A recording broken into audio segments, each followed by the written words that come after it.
Bang.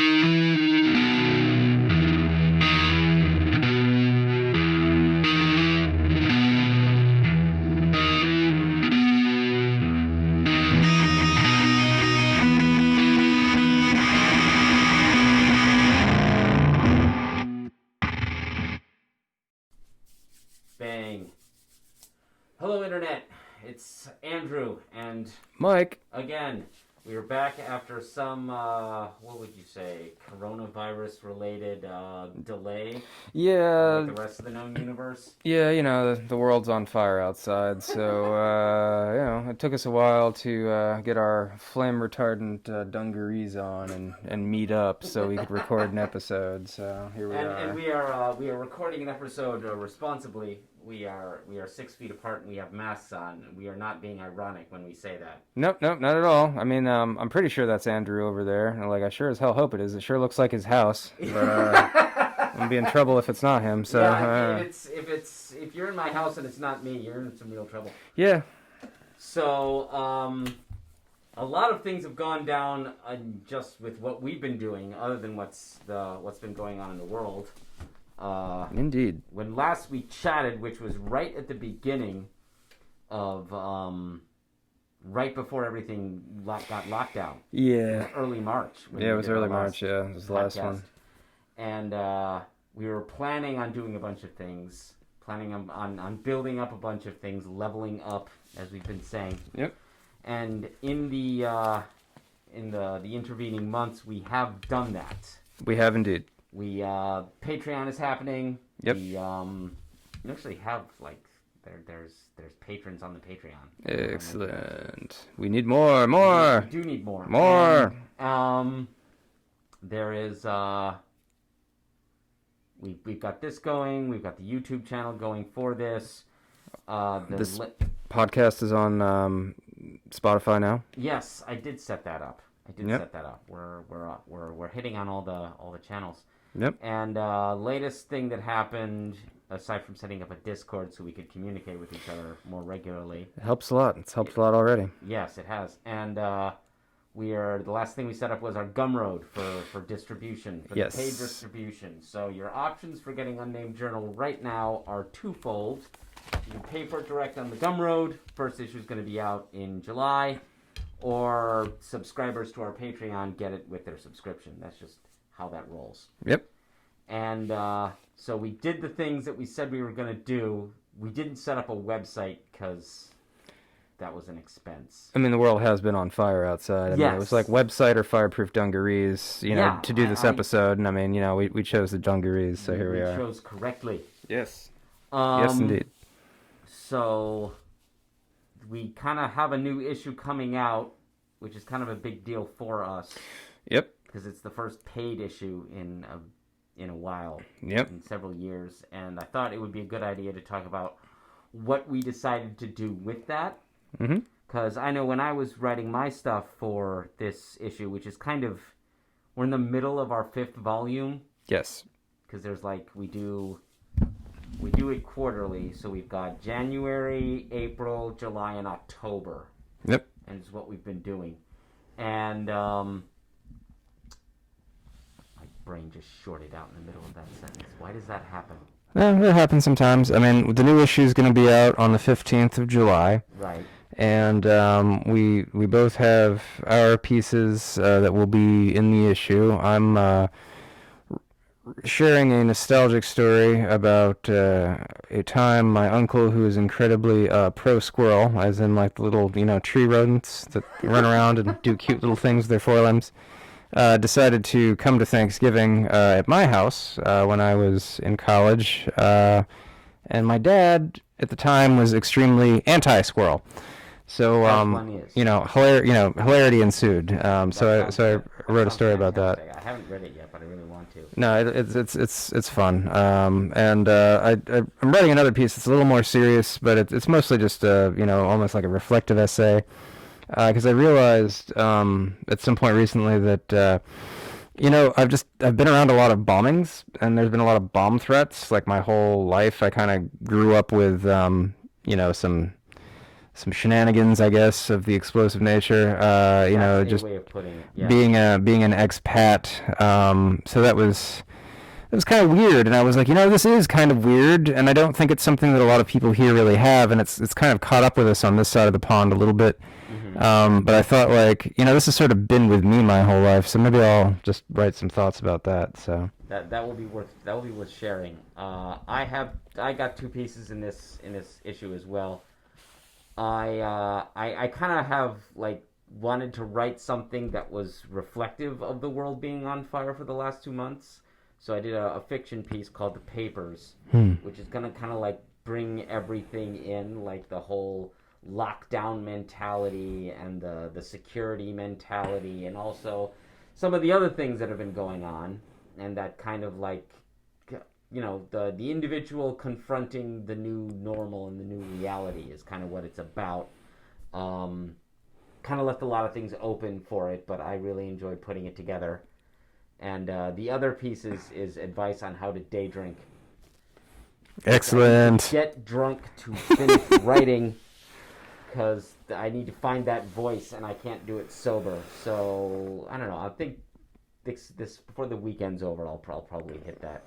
Excellent. And so that's what we're doing for the July issue. Mm-hmm. A lot of we haven't everything's fresh and everything's new.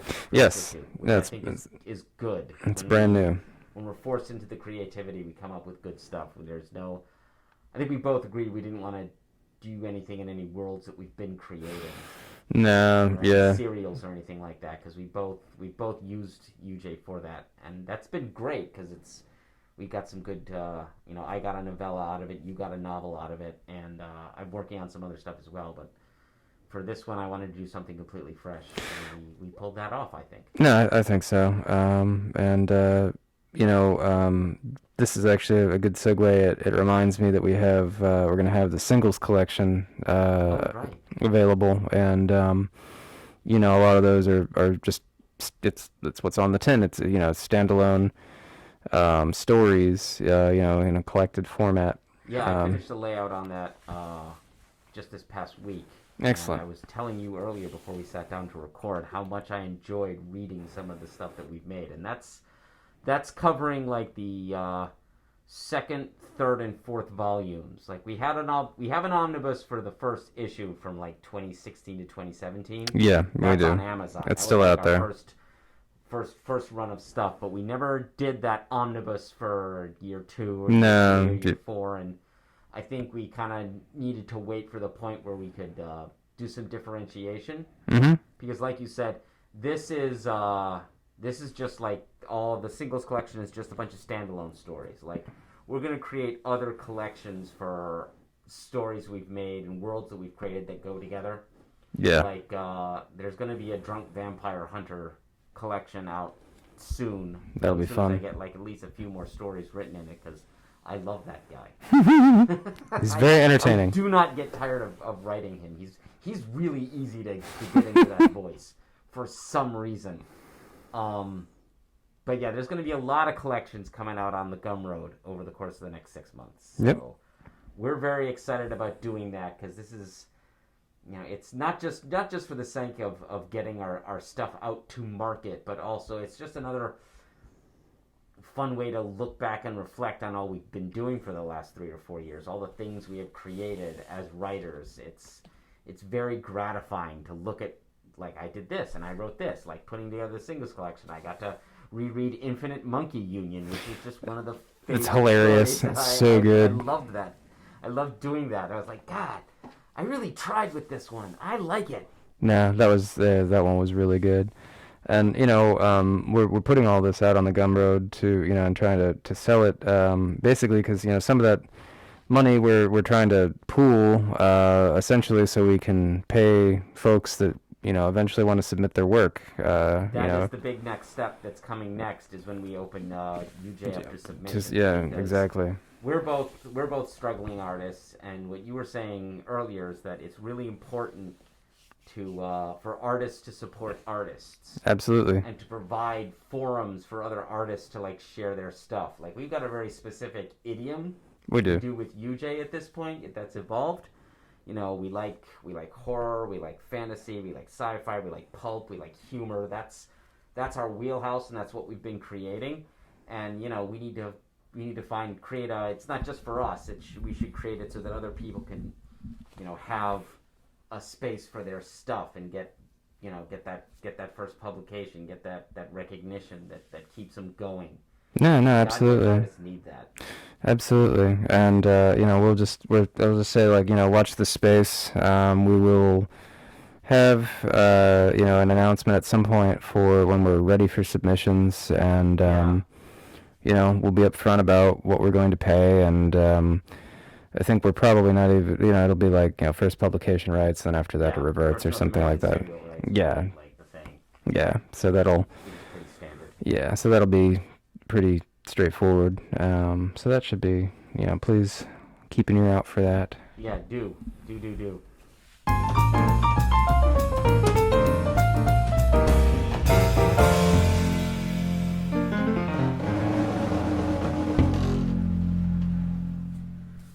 All right, now time, I think, to talk about the big topic of the night, which might feel like a retread of what we talked about before, but this was your idea. Yeah. Well, we're both we were talking about it, and we're both fans of Stanley Kubrick's movie The Shining, which is of course based on a Stephen King novel, and there are marked differences between both the book and the movie. There was a mini series that was on USA. Is that what it was on, USA? Yep, of all places. I've never seen it. It's actually worth seeing. It's a fairly, it's a more faithful adaptation of the book. You get to see the topiary animals come to life, and that was weird. they, use the hedge maze pretty effectively in the miniseries. That was one of the things that I recently decided when you wanted to talk about this. I decided to actually read the novel, and I don't think I've ever actually read a Stephen King novel, because everything I've heard about Stephen King's novels, some of the stuff like The Stand or It, was like people who read it was like, there's really cool stuff in it, but it's also really long and kind of weird. So I was kind of off-put by it. But I feel like, having just finished The Shining, the novel, recently, I feel like this is definitely a different era of Stephen King. Sure. Like, this is like pre-cocaine Stephen King. Or, 70s King. Yeah. It feels very 70s. Yeah, no, there's definitely a strong 70s vibe in the book, and that's definitely present in the movie. I mean, the movie came out in, what was it, like 1980? Or 80, So, I mean, it pretty strong vibe. I got a Dark Shadows vibe from it when I was reading it. Oh, like, yeah. It no, seemed to be in that era. Yeah. The haunted place. I could see that. I could see that. The ancient haunted place, which is like, it's just had that sense of, without really explaining, and it was about like about a family, and it was about the little boy is the hero. That felt very 70s, like the youth cult thing, the youth mentality, the purity of youth. Whereas stuff like It has a different framework altogether. It has a different mindset. It's from a different era of King's work. For sure, yeah. I think you can say it's not really controversial to say it's a much darker work than The Shining. And The Shining goes some pretty dark places, but it is definitely a darker story than The Shining. There's no space turtles in The Shining. No. There's no space turtles, and there's no uncomfortable scenes involving 11-year-olds. Yeah. I'm not going to say anything else. You know what I'm talking about. Yep. The Shining is mercifully short on stuff like that. And it was a short novel, too. I read it quick. I was expecting it to be longer. It's not a terribly long book. I mean, I think one thing I like about it is they sort of tell, you sort of know right off. They don't really try to beat around the bush. They're like, yeah, no, this hotel's haunted. Yeah. So I enjoyed that bit, and in the movie they kind of tap dance around it a bit. It's not really, it's sort of alluded to, but they don't. Everything in the movie is vaguer. Yes, everything in the movie is far vaguer than the book is actually surprisingly straightforward for a horror novel. I feel like we should just go full spoilers. Yeah, we should. I mean, these are both old properties. So yeah, like, it's pretty old. If you have not seen The Shining by Stanley Kubrick, you should stop listening to us and rent that movie because it's great. It's classic. If you have not read the novel by Stephen King, we're going to spoil some stuff into it, so stop listening and go read that novel and then come back to us. This is your spoiler warning. After this, we're just gonna get into it. So. No mercy. No mercy. There are huge differences. Absolutely. To the point where it's like they're almost not the same story. No. But they're using the same characters, and the story structure is similar. Like the ending is massively different. Yes. Yeah. So, and I mean, there's little differences in in the book, and then there's the big difference between the two, I would say, is definitely the ending. I mean, one of the differences, for example, is what is it in the movie? He's Jack, or is it the other vice versa? And he's like John, and then he's Jack in the book, or something like that. Yeah, I think he's basically just known as Jack in the movie. He's John, and his nickname is Jack in the book. Right. But he doesn't get called that by a lot of people. Like the huge difference reading it is that the whole character of John Torrance is much more rounded in the novel, and we spend a lot of time inside his head. We spend a lot of time inside everybody's head in the novel because it's a novel, and you can do that. Right. And we understand him. His motivations are clear. His path into madness, you can count the steps as they go. He doesn't start off, halfway become there. Jack Nicholson right away. Right. You can basically see him going crazy in the first scene, and it just it's a quick jump for him. In the novel, he's a good dad. He's a far more sympathetic character in the book. He wants to be a good person. Yep. He has his dark spots. He does. He doesn't want to go there, but he ends up going there for a bunch of other reasons. Well, and as you had mentioned before we sat down to record this, some of what's pushing him on in the book is actually is a class difference. Right. He really wants to sort of. He has a bit of a chip on his shoulder. He wants to prove that he's good enough. To sort of be part of the upper crust, and that's some of his motivation for coming here, to this hotel, and for writing the book, and for doing all of these things. Yeah, that's kind of, it's never fully laid out that way, but if you're paying attention as you're reading the novel, you can see it. He's a guy who got fired from a prep school for beating the shit out of a kid because the kid had made an accusation against him, which may or may not have been true. But he was that the kid was from the upper crust. So he's not only fighting against this very specific accusation, but also a sense of entitlement. Yep. And that provoked him to a rage. And that plays out when he gets to the Overlook as well, because he's one of the big differences, which you see right in the movie begins. In the movie, he sits down with this Stuart Ullman guy. Yep. And they're this Stuart Ullman in the movie is this is Jack Torrance, and he was focused by our guys in Denver. And for once, I agree with him. I like you very much, Mr. John Torrance. Well, I like you, Mr. Stuart Ullman, and aren't we chummy? In the movie or in the book, they fucking hate each other. Yeah, that doesn't. Yeah. The first line of the novel is this officious little prick inside of John Torrance's head. I hate this guy. I hate that I have to suck up to him. I hate that I have to beg him for a job with a smile on my face. In his pinstripe suit and his carnation. He thinks he's better than me. Yeah. How dare you? And he's only getting a job because one of the guys he used to get drunk with is, comes from money. Yep. So he's got connection. He happens to have a little bit of a connection, but he doesn't have it. and he wants to write a book about the Overlook once he starts digging into history, and they're like, no, Don't do you're that. fired if you do that. Right. And he has to suck up to that, and it just... So Eats him that up. element's there. Oh yeah, no, it eats him up, and there's a it's far more it's a lot more, the adversity of the place, the adversity of the hotel is far more personal in the book. Mm-hmm. In the movie, they lean heavily more into the like, well, so we're like 7,500 or more feet up. Mm-hmm. It's snowy. Yeah.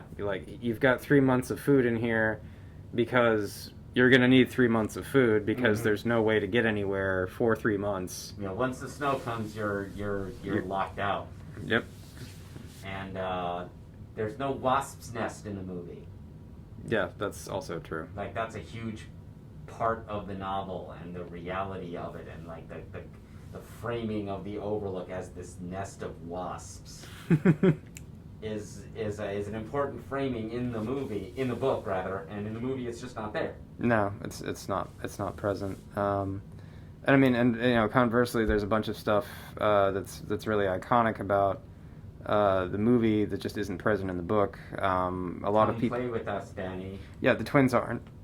That doesn't happen. It doesn't happen in the book. It's not in the book. There is a line, "Come play with me, Danny," but it's in a different scene, and it Yep. It's visually almost entirely different. Kubrick just used the line. Yeah, no, it's completely different. There's no elevator of blood in the book. Yeah, that just doesn't happen. You know, the old the maintenance guy that has The Shining that kind of knows what's going on with Danny. Like, he doesn't catch an axe to the chest in the book. They don't even use an axe in the book. Yeah. So it's the weirdest, most idiomatic thing. It's a roque mallet, right, not right, a croquet mallet. Yeah. There's apparently this other version of croquet that was like hip in the early 20th century called roque, and I looked it up. It was a real thing, but they had like these big mallets. Yep. Yeah. And it was like played on like a hard surface, and that's what gets used. There's no axe, even though in the novel, the whole Delbert Grady thing, he did chop his kids up with an axe. Yep. That just doesn't carry over in the novel. He uses the roque mallet, and so when he brains Dick Halloran with the roque mallet, Dick Halloran's not dead. His jaw's all messed up. Right. But he does recover, and he does help get them out. Yep. So he lives. Yep. Which is the huge difference from the ending between the novel and the book. The other massive ending is like the Overlook blows up. Yep. In the book, there is no Overlook Hotel after that. It's gone. And Torrance gets lured down into the basement where the boiler room is, and then it explodes. Yeah, there's no hedge maze. No, yeah. In the book. No, there is in the book. There's a hedge maze in the book. There's just the topiary animals. Yeah, the topiary animals. There's no labyrinth. No, yeah, they do that. There's no confrontation in the labyrinth. There's no doubling back in the snow steps. That doesn't happen. They do the. They do have some of that in the mini series. Yeah. But that's different. But the whole confrontation between crazy Jack Torrance and Danny at the end of the novel plays out completely differently. Yes. You know, in the movie, Jack becomes a monster, and they go into the labyrinth, and he's basically the Minotaur in the labyrinth. Yep. And Danny has to outwit him like a good little 5-year-old Theseus, and he does. Yep. In the book, it plays out like Danny tries to escape and he can't. And the whole relationship between Danny and Jack is so manifestly different in the books. Like, Danny loves Jack, and Jack loves Danny. Like, they have a real emotional, bonded father and son relationship. Yep. And that becomes hugely important to the way the book plays out at the end. Absolutely. Like, crazy Jack turns around the corner with the rope mallet that he just brained Dick Halloran with, and Danny says, "Oh," he has this moment of relief, "You're not my daddy." And that stops him. Yep. And we see, like, Jack become uncrazy for like a second before the boiler goes pop. Yep. It's enough to snap him out of it. No, that's that bond between father and son, and there's a sort of there's a sweet scene towards the end of the miniseries where they flash forward to Danny graduating from high school, and he basically sees John. He says sees him. He's a ghost or whatever, and they have this like, oh, blow me a kiss, like that's what I've been missing kind of thing, and they sort of have a callback to that at the end, and it's a sweet scene. That's they did that for the miniseries. It's not like it's something that they have. That's something that's in the book that they kind of added to the miniseries. Something that's in the book is a sweetness and a genuine sense of love within a family, and that's. The movie doesn't care about that at all. No, well, he's by the time they get to the hotel in the movie, he's already. I mean, it doesn't come as a surprise that he sort of loses his mind and tries to kill his family. In the movie, he's sort of halfway there by the time they show up. Yeah, and I think that's part of that is just Nicholson's performance. Which is like Nicholson does Farrell really well. He does. It's electrifying and you can't take your eyes off of what he's doing.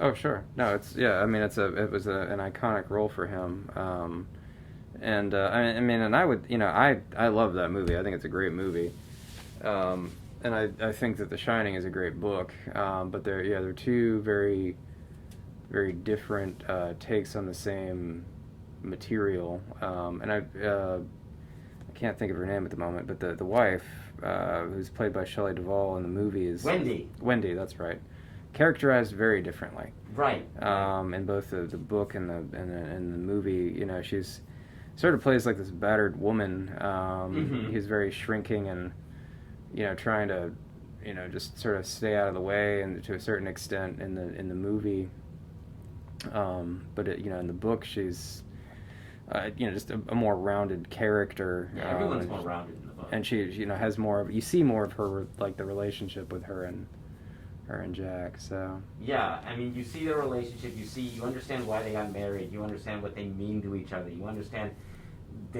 why they're into each other. You get all the history. A marriage that almost kind of works. Yep. Other than like there are some one or two problems in it, and.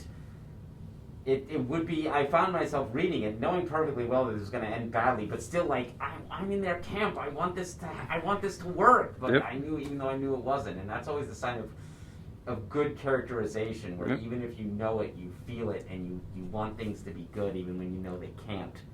Yep. And the book really tells a different story. And one of the things I rewatched the movie last night with my wife, and she said, boy, I can really understand if I had read that novel in the 70s when it came out, and then gone and see that movie and been so like incensed at how those differences in the story, because usually they turn a book into a movie and you expect there's gonna be differences. They have to truncate things because of the needs of film as a medium to tell the story in a different way. There's not going to be all the wonderful details that you find in a novel. They're going to have to truncate it. That just happens. Sure. But this was like the complete change to the ending, and a lot of the different changes in tone and structure made it feel like this isn't The Shining. No. This is some weird tap dance on top of The Shining's grave. Like, I hate this. Right. Stephen King famously hated that movie. He did. And I mean, it's, I feel like the book is, you have a lot more interplay between the characters, and the characters are more invested in each other, and, the movie is character driven, but it's mostly driven by Jack Nicholson's character, and I guess to a greater or lesser extent, the hotel. I mean, the hotel is a character, and I think in both versions of the story. And I think in the book it's even more explicitly a character. Like right. It basically becomes the hotel at the end of the book. Right, and I mean, and that's sort of alluded to in the movie, but like you have more, I don't know, interplay, between everyone that's there, whereas a lot more dialogue. Yeah, a lot more. There's more time inside. You get more of the perspective. You spend time in everybody's heads. A lot of time in everybody's head, and he shifts quickly between characters and between what's going on in their heads. Mm-hmm. Well, it's a lot of people. It's been said. What is it? Stephen King can write characters that are believable in completely insane situations, and that's really the strength of his writing. Mm-hmm. He can throw some of the most out there scenarios at his characters, and they'll have a reaction to it, and you read it and you go, yeah, you know what, I think that seems legit. Like, that's what I would do. Yeah, that's what I would do, or I could see them doing that. Yeah. And I think, one of the differences in the book, it's sort of, you have this interplay between all the characters, and that's what's sort of driving the story forward, whereas in the movie, it's really, it's Jack Nicholson. It's his character that's driving the story forward. Right. I think that's true. And we kind of, like, the audience ends up identifying mostly with Danny. Mm-hmm. Because he's the one that, like, is aware of the full horror of it, but he's the victim of it in a way. And Wendy is more like, I don't understand what's happening. Why is everything insane? I don't understand. So she's, like, sympathetic, but also, like, less of an agent. She seems to have less agency. Yeah, well, in the story in the movie. She's in some ways less effective in the movie, just because she's sort of put in a position where she's constantly having to react. Yeah, a lot of things to react to. One thing I did kind of pick up on, having just finished reading the novel and then did a rewatch of the movie, there were one or two things where I felt like I understood the movie a little better because I read the book. Like, there's the famous iconic shot of the dude in the dog costume. Mm. And the thing in the bedroom. And I understand that now that I've read the novel. That's spelled, what exactly that is spelled out a lot more clearly in the novel and given a lot more space. It's exactly as gross as you think it is. It's exactly what you think it is when you see the movie. And it's just kind of there as like a thing to react to, a horrible thing that's like just nonsensical what? Well, it's almost a shout-out, basically. In the movie. It's kind of a shout-out. And it's almost like to mess with the fans of the novel. And also the ending, the very last shot of the movie, makes a lot more sense to me, having read the novel. Mm. Because one of the things that gets said in the novel, in the third act of it, a lot, is Danny becoming aware via Tony and his other second sight. Right. That his father is in the hotel now. He's in the hotel now, and that's what he wants. Right. So this thing that's coming to kill me is not my daddy. Right. And that becomes like the pivotal climactic moment, the confrontation. And when he's able to shock John back to normalcy for a moment. For like a split second. Yeah. But it makes all the difference. It makes all the difference in the world. And that concept of he's in the hotel now makes that last shot where suddenly Jack is in a picture from a 4th of July party in 1921, which the movie gives you no context to grasp. Right. Because we just saw him frozen like a popsicle in the labyrinth, and suddenly he's there, and what? Yeah, it's that thing that people see the movie is like, how does that even, that doesn't make any sense. Right. But like the whole concept of being in the hotel and being drawn up into the hotel, because one of the things that happens in the novel is that, when Jack starts going full on bonkers, full on banana pants, is that time seems to lose all concept of meaning. And yep. It's simultaneously 1925 and 1945 and 1965. And it's the time is ever flowing, and he's there, and he's not there, and he's in 3 different times at once. Yep. So, like, and that scene with Delbert Grady, where he says, "No, you've always been the caretaker."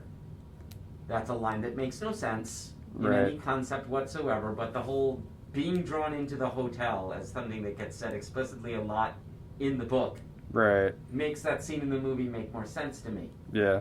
No, and it does. And they sort of they kind of allude to some of it in the movie, I think, but it's never really explained. There's not a sort of a clear cut sort of cause and effect what's happening, and that whole breakdown of the normalcy of time in the book gives a far clearer explanation of what's actually happening to him when everything's sort of just breaking down.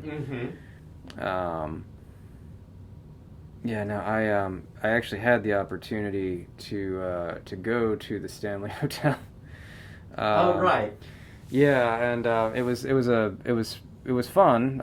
So the Stanley Hotel in real life in Estes Park, Colorado, is the hotel in reality that was served as the basis for the Stanley Hotel, The Overlook, the Overlook Hotel rather in The Shining, and it was definitely a creepy ass hotel. At one point, I had to leave the bar, which I was sitting in with my family, and go use the bathroom. Oh yeah. By myself. And I was like, oh shit. Okay. I'm just gonna go use the urinal. And then I was like, don't look in the mirror. So I was sitting there like washing my hands, like avoiding eye contact with the mirror, like a crazy person. Was the bathroom red? It wasn't. It was actually like a pretty unremarkable bathroom. But I was like, I'm using the bathroom by myself in the So then after that, I was like, all right, I'm not doing that again. I don't care how much beer I have. Yeah.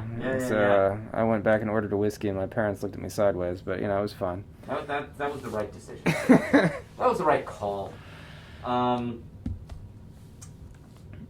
Yeah, so, and I think what I'm kind of getting at, having seen both, and having understood why people would be mad at the movie, is like, it's on the one hand you can say, yeah, but whatever, Stanley Kubrick gets a pass because he's Stanley Kubrick and you're not. If he wants to like turn your story upside down, he gets to, because he's the man's a craftsman and he can do whatever he wants. But on another level, I think, experiencing both, they are kind of, I think it's a wonderful dichotomy of the needs of a novel versus the needs of a cinema. Oh, yeah, for sure. What we really talked about in our very first podcast episode about graphic novels and movies, and the needs of a movie. Yeah. What a movie needs and what a movie can do. Absolutely. Versus a novel. Yeah. In a novel, you have all the words that you need, and you can go into as much detail as you want. You can spend a whole chapter describing, like, John Torrance's childhood and his own abusive father. Yep. And how that affects him. You don't have time to do that in a movie. No. You don't have time to do that. Like, even in a flashback, it feels obtrusive and lazy. Yep. Because the genre of cinema, it's primarily visual. It is, and I mean as we sort of talked about before, is the medium shapes the story. If you're shooting a movie, the kind of story that you can tell is to a certain extent like it's limited somewhat. Just by the you only got 2 hours. You only have 2 hours, yeah, exactly. In a novel, like, you have a lot more real estate to work with, but you have to really dig deep and try really hard to come up with descriptions of things that really pop. Yeah. So there's advantages and drawbacks to all of it, but overall the medium is what shapes the story. Right. And having looked at that, I think what Kubrick did was take the bones of the story in the novel and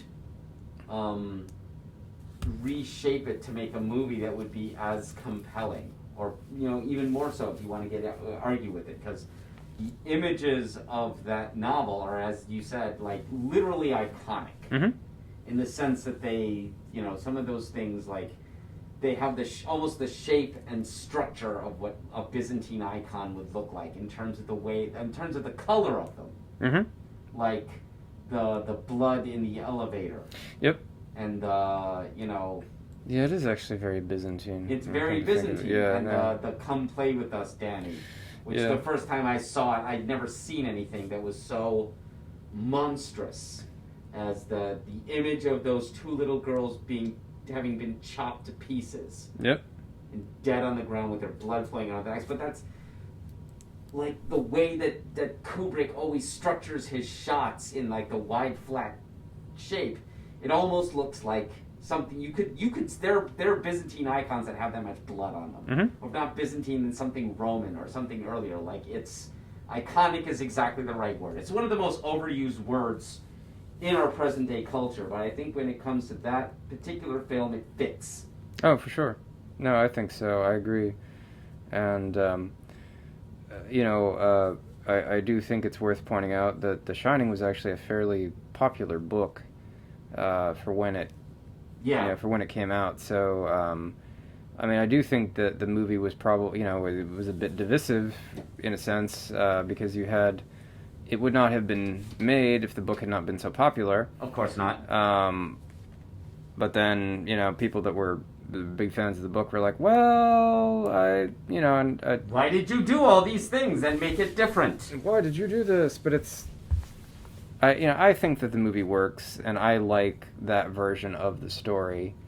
I think, as we said before, the book gives us, a lot of time inside of the characters' heads, which is just difficult to do on the big or small screen. You just can't spend all of that time inside the characters' heads, and so much of how the story hangs together in the novel is really Dependent on dependent on that. Dependent on that. So, would that have? I don't think that really would have translated necessarily to a feature-length film. Yeah, it's like those topiary animals in the novel. How the hell would Stanley Kubrick have even shot that? CGI didn't exist in 1979. It would have had to all been like practical effects, which would have been a freaking nightmare. And I think would have changed the feel and form of the movie. Yeah. I think one of the things I noticed is like we keep talking about how you spend so much time in somebody's heads in the novel, and there's so much conversation. One of the driving things in the movie, having just watched the rest, is there's so much silence. Yes. It's so much like silent dread Mm-hmm. and things unspoken. Mm-hmm. So I think Kubrick did something entirely different with the bones of the story and made a different art piece out of it, which is also, incredibly like valid. Oh, sure. Which is another term that is incredibly overused, but again also applies. When I think in the movie there's this, they really try to play up the sense of like isolation and being, stuck, marooned, locked into that hotel. Mm-hmm. Whereas, in the book it's more of it's not that those elements aren't present, but I think that the focus is more on the sort of the descent into madness. Yeah. And the pathway for you see it's about showing you how this happens to this man, whereas in the movie Kubrick kind of has to show you through the circumstances in the hotel and about the hotel in order to sort of get the character to the same place. It's more like, a visual confrontation of that same horror and madness, which when we were talking about horror in our second episode, the big takeaway point for us was that horror is about confrontation of this dread sublime, this thing that should not be, yet is, and you have to deal with it. And I think the movie, Kubrick's movie, is really focused on that. There's not a whole lot of explanation. It's just like this thing is shoved into your face. Right. And we see it through Danny's eyes, but it's also being shoved into our face, and we experience the horror the way he does. With as little understanding, because nothing in that movie is really explained. It's not, no. And I think it's, in that respect, it's a more effective piece of horror, precisely because the confrontation is so vivid and so visceral. Yep. Whereas it's more tragic in the novel because we experience these characters and we know them, and it's that tragic like flaw in Jack Torrance's character that leads him to like jump down the madness when that wasn't necessarily what had to happen. No, that's I think that's a good way to put it. There's definitely a far more tragic element to the novel, whereas in the movie, I think it almost comes off as inevitable. Yes, I would say so. We sort of see Jack Nicholson's character, but after about 10 minutes of them being in the hotel by themselves, like you just kind of have the sense that like it's just not going to end well. No, definitely not. Definitely not. There's no kindness in him by like they're a day there. It's like there's nothing there. So I think to put a bow on this, it's like really this is two different versions of the same story, and they're both good in their own way, and one is good as a novel and what a novel does, and one is good as a movie doing what a movie does. And it's perfectly fine to say that Stephen King created the story and then Kubrick grabbed it and ran with it, but like I don't want to like say one is better and the other is not. They both do neat things. Like I'd only ever seen the movie and I never cared about the book. But having read it, I understand. It helped me understand things a little better, and I'm glad that I read the novel, even though the movie takes so many deep left turns with it. They're definitely different, but I think you can have a source material and then do adaptations of it, and in different mediums, and have it come out very differently in certain regards, but it's hard to get a fan base to accept that. It is. I mean, but there's a lot of, there are quite a few, books and movies where that's exactly what happened. I mean, Jurassic Park is a great example. I remember reading that novel. I actually literally finished reading it on my way to go see the movie. Oh yeah, really? Like when it came out. I literally was reading the last pages and then shut it as we set it down in the car, and then we walked into the theater and saw the movie. And it was hard for me to enjoy the movie because I had just finished the book. But I find it works better if you see the movie first and then read the book. For Jurassic Park, that's definitely true. In general, like if you want to enjoy both, you got to see the movie first. Otherwise, you get that sense of betrayal. Absolutely. Which is the worst thing in fandom right now is feeling betrayed. No, absolutely, and that's part of why I keep hitting this old saw where I'm just like, it's the medium that determines. Medium is the message. Yeah, it's how you tell the story, and it's gonna place, it's gonna confer advantages and drawbacks, and it's going to, shape how you tell it. Yeah. Every time.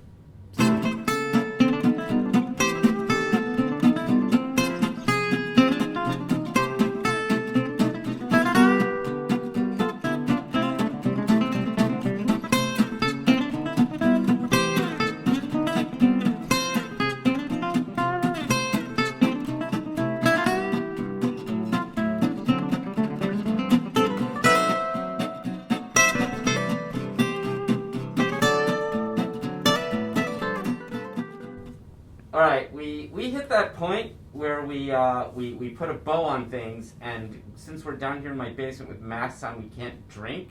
It's true. So it's gonna be that time. It's officially beer o'clock. It's officially beer o'clock, and we talked a lot about all the new stuff going on, so I don't want to beat that to death. So definitely pay attention to what's going on our Patreon and the YouTube channel and all that snazzy junk. It will be there will be a lot more of us in future events. I can't promise we're going to have another podcast episode next month. It's probably going to be, I think we're looking more like September. Yeah, it'll probably be September. So like a month before the next UJ issue. But UJ's coming out in July, yep. And the singles collection will be right on the heels of that. So there's lots to pay attention to. So stay with us, everyone. Follow us on Twitter and on Facebook. Yeah, we are on Twitter, aren't we? We are. We are on Twitter. And details will follow on the Facebook page and on the Twitter feed. It's at Shallow Pedantic, at Shallow Pedantic 1 is what Twitter assigned us for some Okay. reason, and the Facebook page is facebook.com/unnamed journal. So watch the spaces, and we will be coming at you with lots of exciting things. Yes. All right, be well, internet, and we'll come back to you when the world is not burning. Hopefully. Take care. Hopefully, take care.